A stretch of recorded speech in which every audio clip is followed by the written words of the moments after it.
John, you smell that? It smells like pants and fat burning.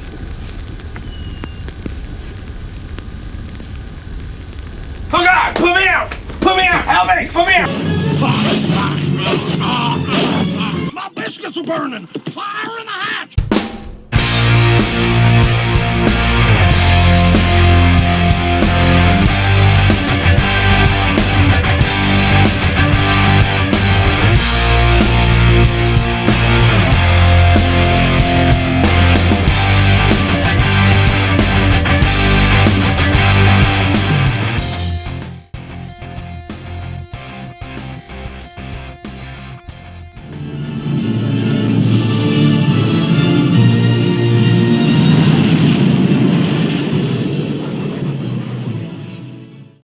Hello ladies and gentlemen, and welcome back to We Can Fix It, to where if we work together we can fix just about anything. My name's Danny, and today on We Can Fix It, that four-wheel drive Suburban is getting ready to get that front differential taken out. Okay, so the first thing we're going to do is we're going to just take these tires off, drop it on the ground, and break the CV axles loose, and then we'll drop the differential. And I'm going to do a little bit more loving on this chassis as well, but not right now. Alright, one is done. Got the tire sitting over there. We're going to take the other tire off, and then we will have to take that nut out right there. And that is for the front differential axle, or CV axle, depending on who you speak to about it. And then we will start taking the front diff out. We're just going to let it drop on the ground and move it out of the way. Alright, so we've got the other one out. We're going to use the tires to hold the chassis up at the moment. I got the bolts off. I tapped them with a hammer, broke them loose. We're going to take it apart right there. I've already got all the bolts out of the diff. So once we disconnect the CV axle from the diff, it should just drop right out. Here's to hoping. Little boy's not with me today, but through a lot of perseverance and a bit of cussing, I got it out. So all I gotta do is pull it out and take it to the junkyard, along with the two drive shafts. I can't think of what they're called now. Tell you how much I worked. I lost my memory. It's not easy to get this sucker out without taking the suspension apart, but it will come out, because I just took it out. It is a pain though. CV axle, there you go. I gotta take the CV axles out now, so I'm gonna pull this out of the way, take the CV axles out, and we might work on the back bumper. I don't know. We'll see what happens. So, until we meet again. Okay, I'm gonna run out of daylight. So, in order to get them out, I had to take the shock tower out. Well, the shock out, not tower, but just the shock. I'll do that with this side too, make it a little easier on me. It's not hard, it's just that bolt down there. This one right here, you manually collapse it, then you can pull the CV axle out. I'm not going to have them anyway, because it's going to be rear wheel drive, so all of this has got to get cleaned, so I'm not looking forward to that, but I'm looking forward to the finished product. Well, we are back to the voiceovers again, aren't we? This is the dashboard to the Batmobile. Now, it looks a little small to me. I've been trying to ask a few people for. I had one guy that was actually close by that had a Batmobile replica, and I asked if he would allow me to just take some measurements off of it, and he never got back in touch with me. The closest Batmobile that I'd be able to take reference pictures and measurements off of was, I probably still wouldn't be able to do that, is at a car museum called Stars Cars. So I'm just going to have to go with the flow, just do the best that I can with it. And if it needs to be widened, well, I'm a mechanic, and as the slogan goes, we can fix just about anything. So I'm going to have to fix it. So I'll fiberglass this pretty quickly in a day. This is the following day of that fiberglass where I'm trying to knock off some of the printed parts. And I'm having, as you can see, I'm having a bit of an issue trying to bust the parts off of this. And the reason is fairly simple.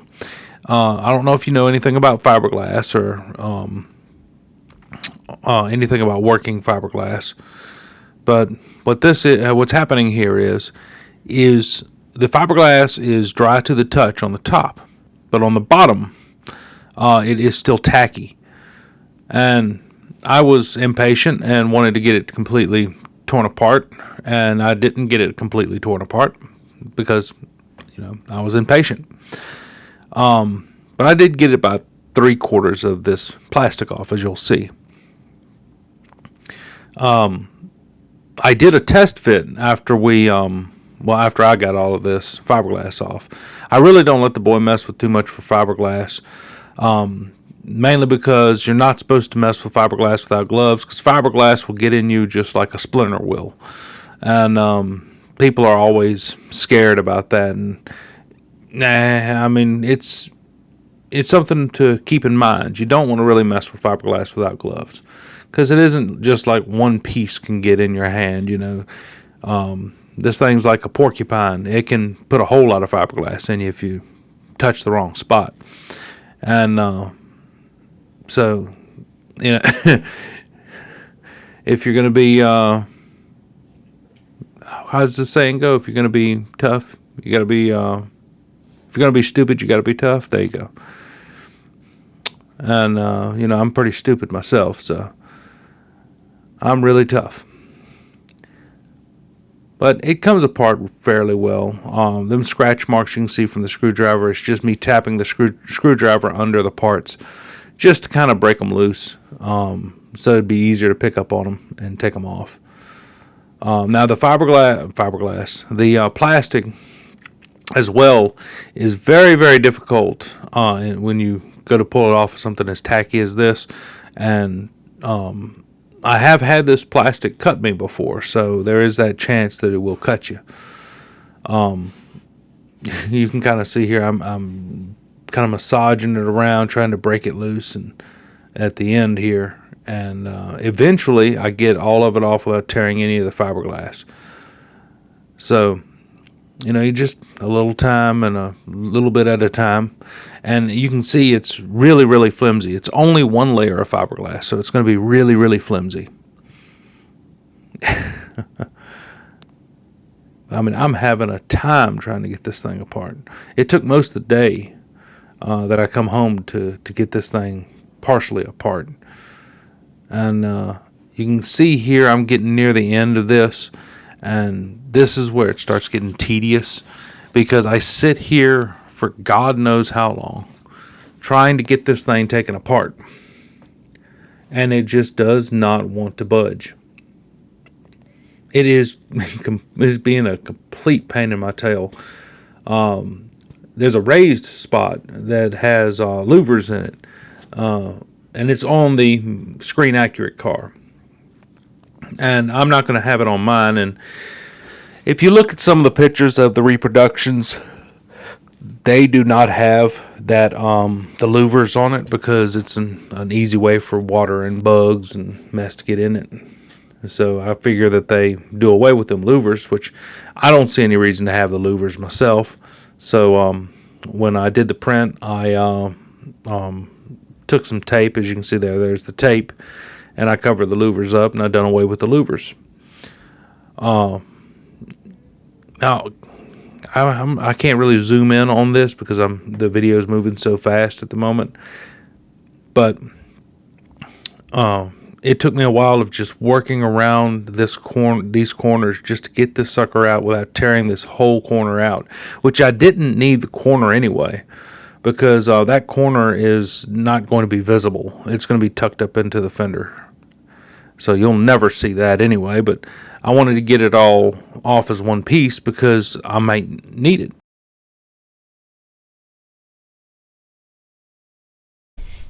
Alright, so this is going to be the last portion of this video.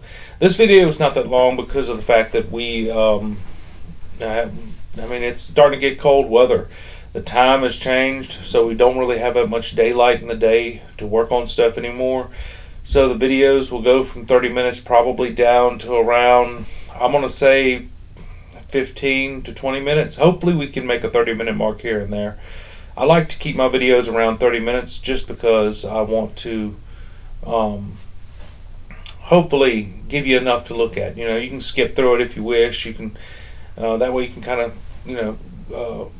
get a little bit more entertainment and see what we're doing in order to finish all of this. But the this layer that we're putting on right here, as you can see, I'm showing the boy where to weld it. The other side, the other quarter panel, we did a solid weld on everything. We're not doing that again because when it comes to taking it apart, everything's stuck together really, really good. So we can't do that. There's no way I'm going to do that again. It's too hard to get it back apart. Now, I don't know if you can see in the video, but on the next layer, I'll show it to you. Every single intersection that we come across, we want to lay a bead of a weld across that. That way it's rigid.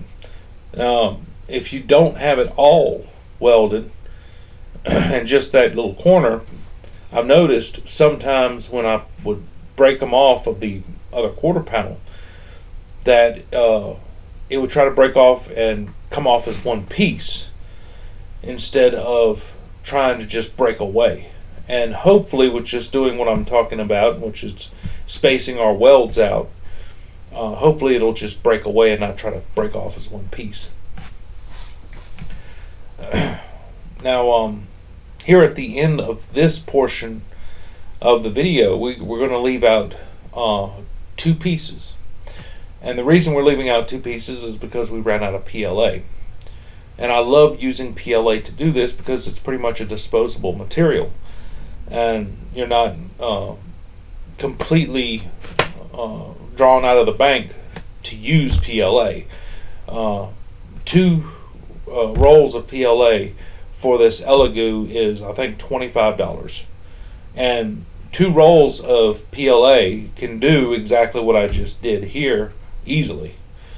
And that's just the start. If you take the time to do it, you'll end up getting the whole car done. And this is all hollow, by the way, so we don't really have to worry about rigidity. We just make it hollow. So there's 0% infill in these pieces.